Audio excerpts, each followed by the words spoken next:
Okay, we are coming with another amazing episode, ladies and gentlemen.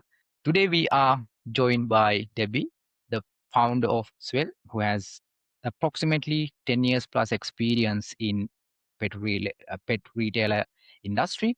So today we'll be having a great conversation, and hopefully we'll be able to extract some unique blueprints that she used currently. So with that, let's start our conversation. Debbie, definitely I have to ask few questions on your story, but before that, for the very first time I'm going to sing a poem. The best part is the poem has been written by the guest, Debbie. Okay, here's how it goes. The poem: We sells well, and we sell it well. Stores resells well, very, very well. Others shares well.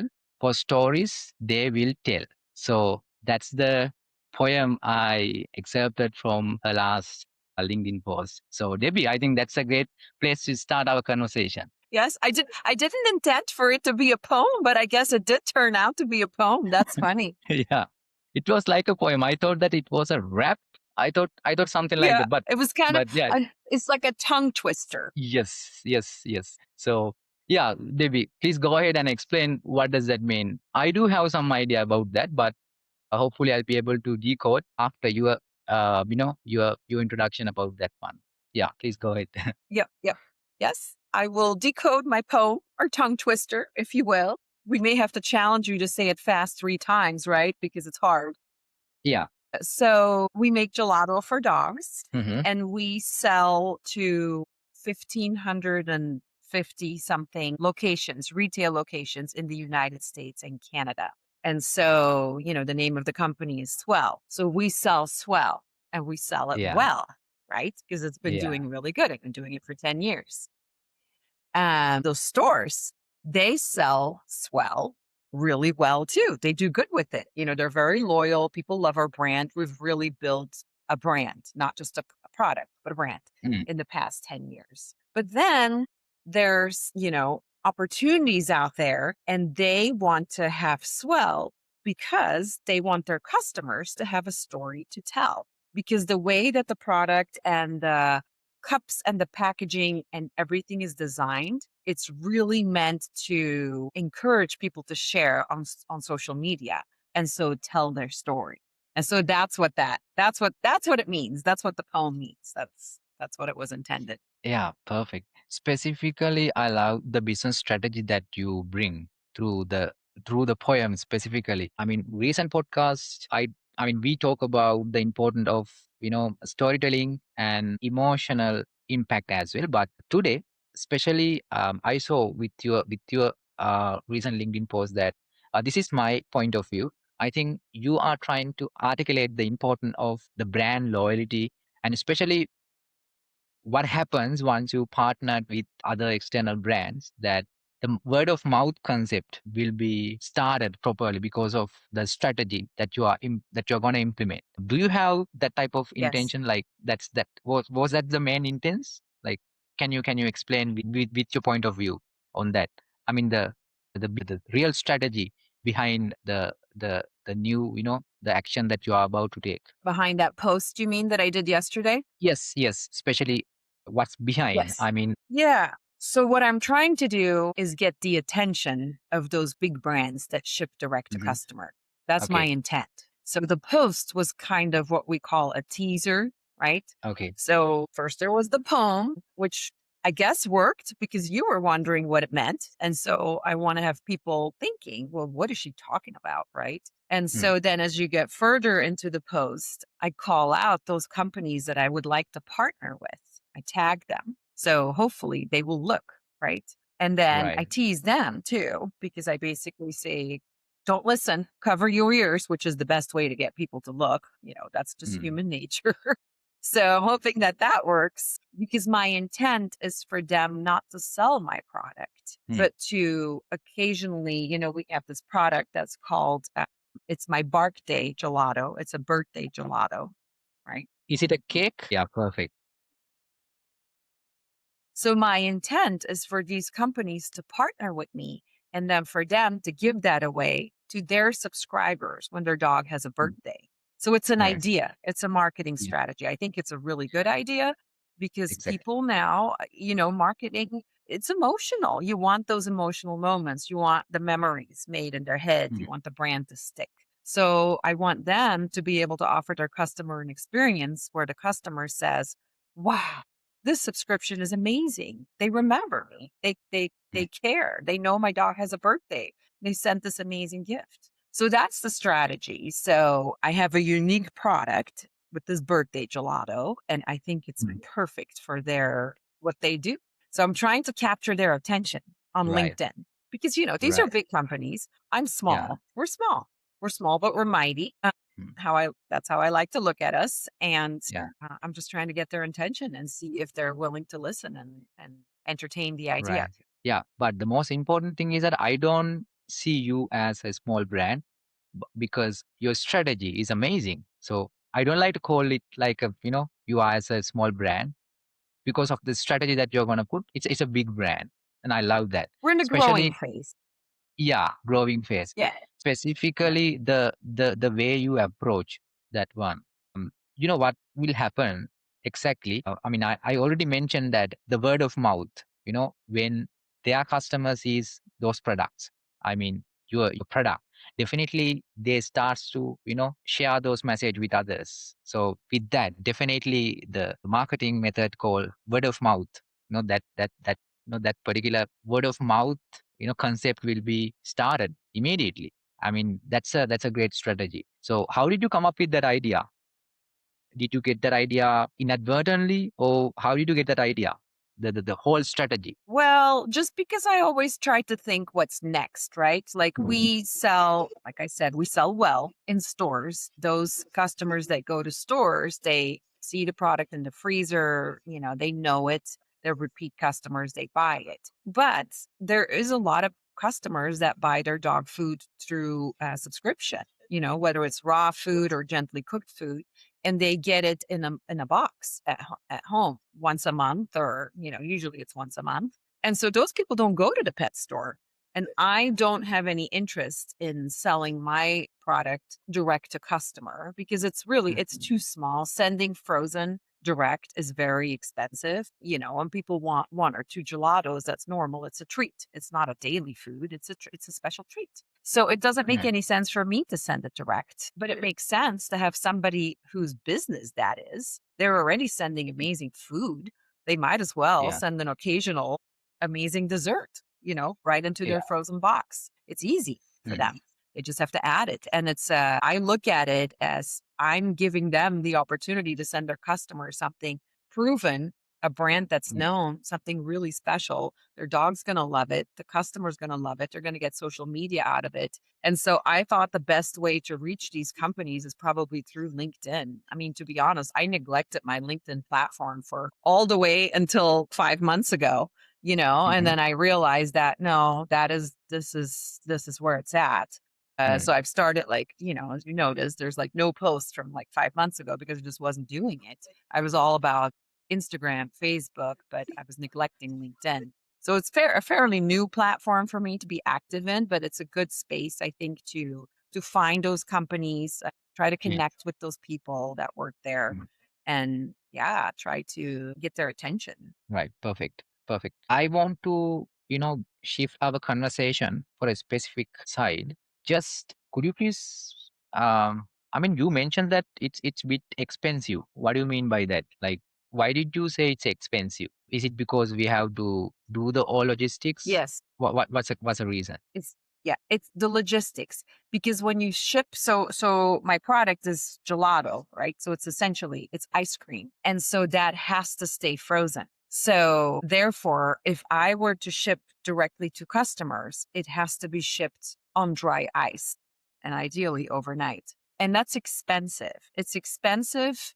The cost of doing that is more than what the cost of the product is. So it does not make sense for my product to do it directly because people are not going to buy 50 gelatos, right? That's just not how it works. But these other companies that ship frozen food, those are bigger boxes, higher retail value. For them, it's a relative lower price to ship with dry ice. And so Mm. that's why it makes more sense for me that they Right. add one of my cups in their box. They're already sending it anyways, you know? So that's Yeah. why, I mean, never say never, but because you don't know, somebody might invent this amazing way of shipping frozen product that does not involve dry Right. ice, but we're not there yet. So for Mm. the near future, I don't have that intent to structure my business that way or sell through Amazon or anything like that.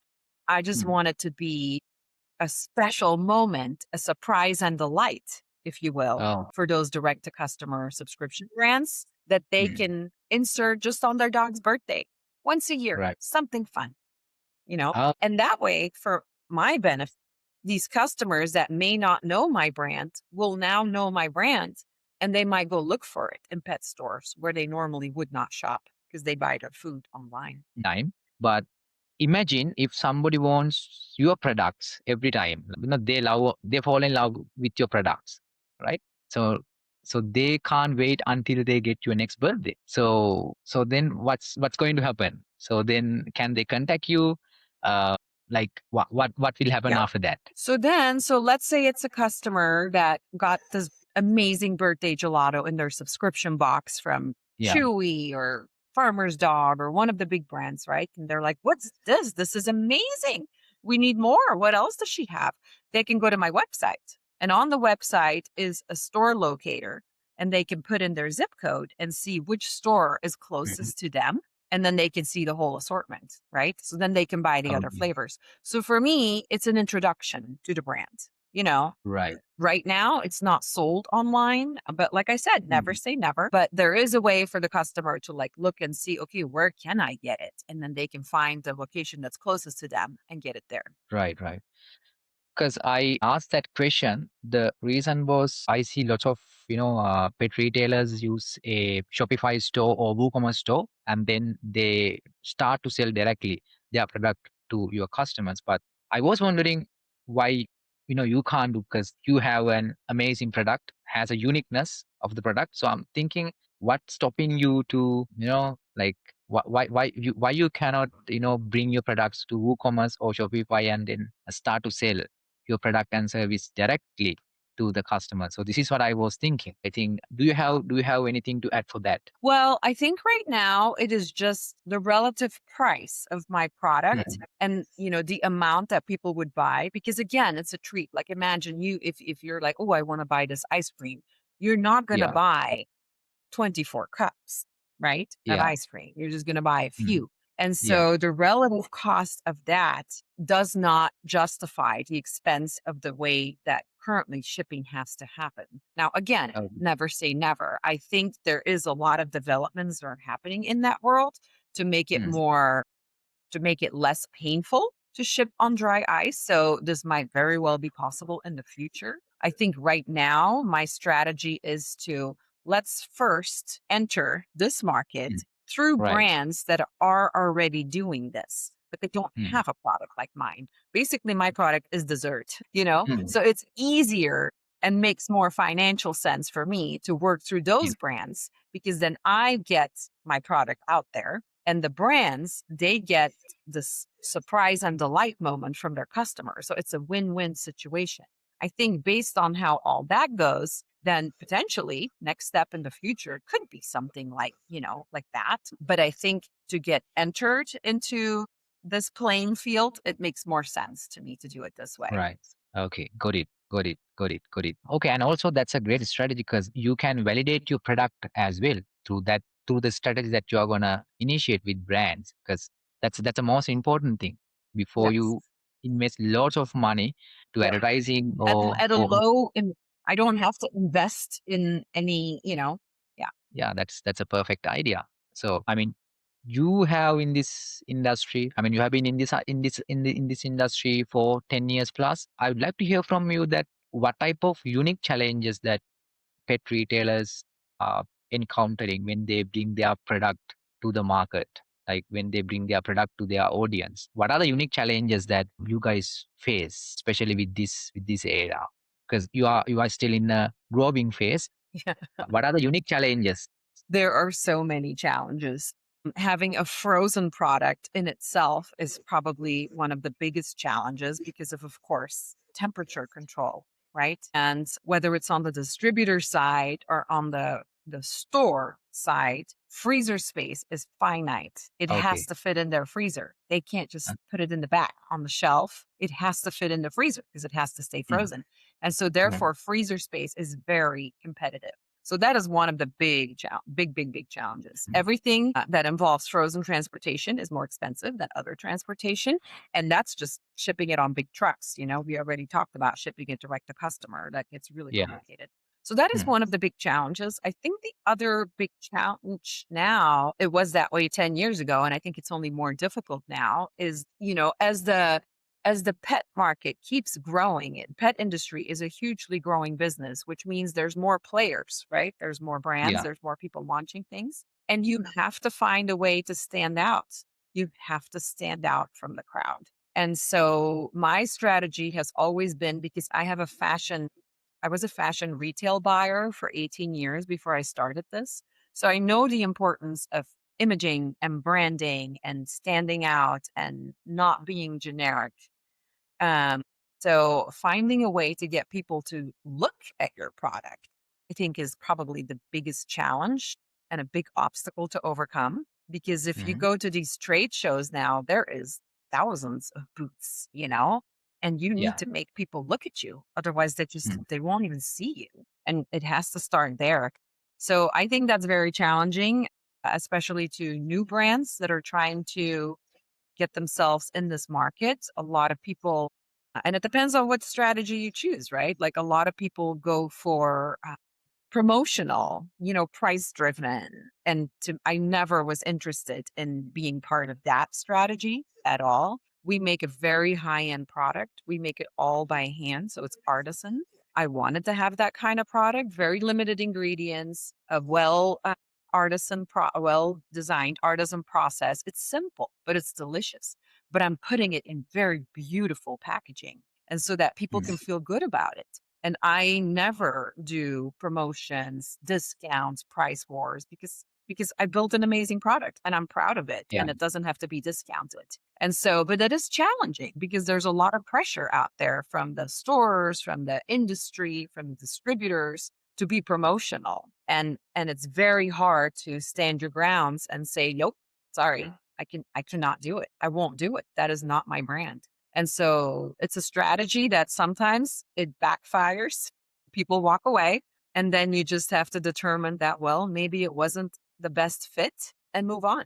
What are the what are the nuances that you guys face when you bring your product to the audience? Yeah, you mentioned that positioning and branding, those are most important things, but I'm asking specifically for distributing part. Like, what are the challenges specifically for distributing part? Yeah. Yeah. Well, again, the challenges there are, for me, it's always because it's frozen and they only have so much space. Hmm. So it depends. There's lots of different distributors. There's national distributors, there's regional distributors. The challenge is that you have to work hard to get the distributors to take on your product. And it Hmm. often is a multi year process where you Yeah. present, they don't reply. You present, they say no, you present again, the next, eventually I don't give up. So I keep approaching until I get a yes. And so now we have distribution in pretty much the entire United States. But you have to make your distributor understand what sets you apart. Because the distributors, for them, I like you said, I'm not a small brand, but compared to some other pet food brands, I am small. I only have like 10 SKUs, 8 SKUs, something like that, with the distributors. And they're small ticket items. They're not big money items, right? Compared to like a brand that has food and big bags. And, that is a lot bigger volume business. Hmm. So they have to feel like this niche product that's mine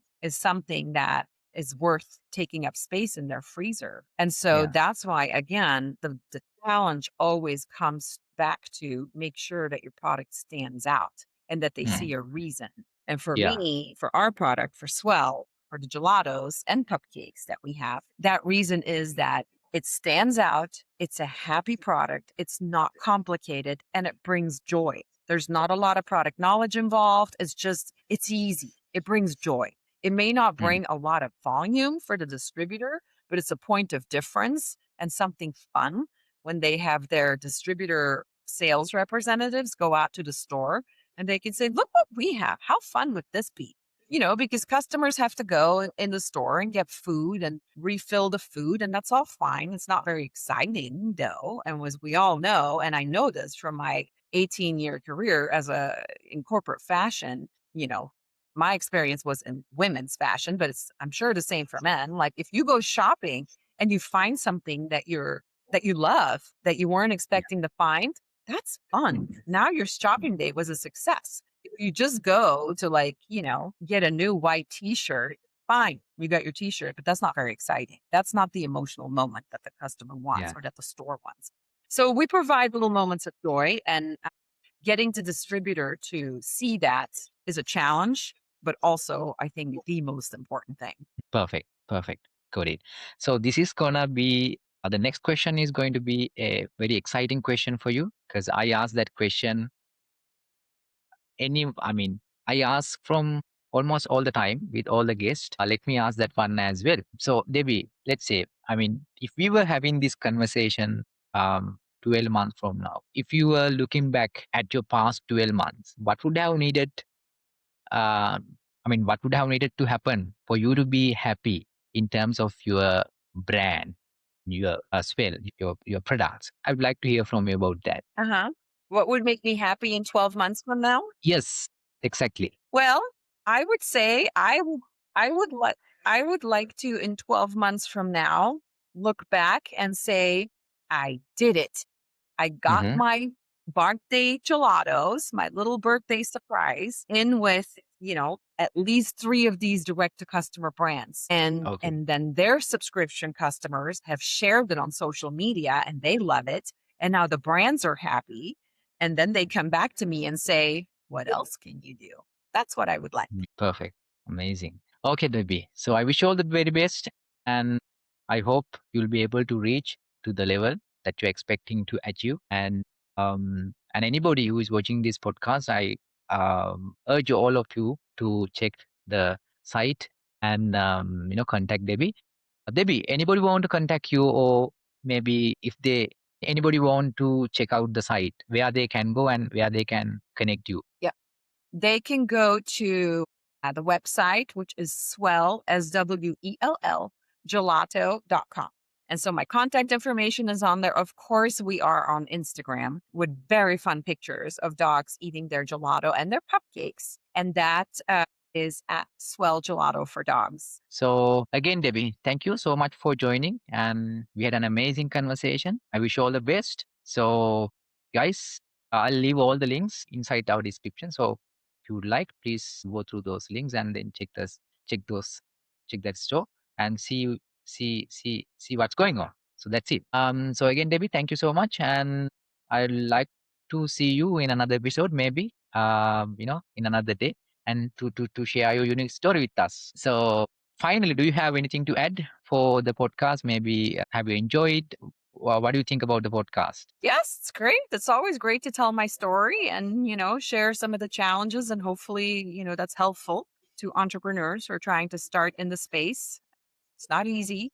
It's fun, though. It's a fun ride. Yeah, I think it's swell. Thank you. Perfect ending. Okay, guys. So that's it for today. So we'll see you in another amazing episode. Until then, keep your curiosity, and I'll see you on the next episode. Thank you.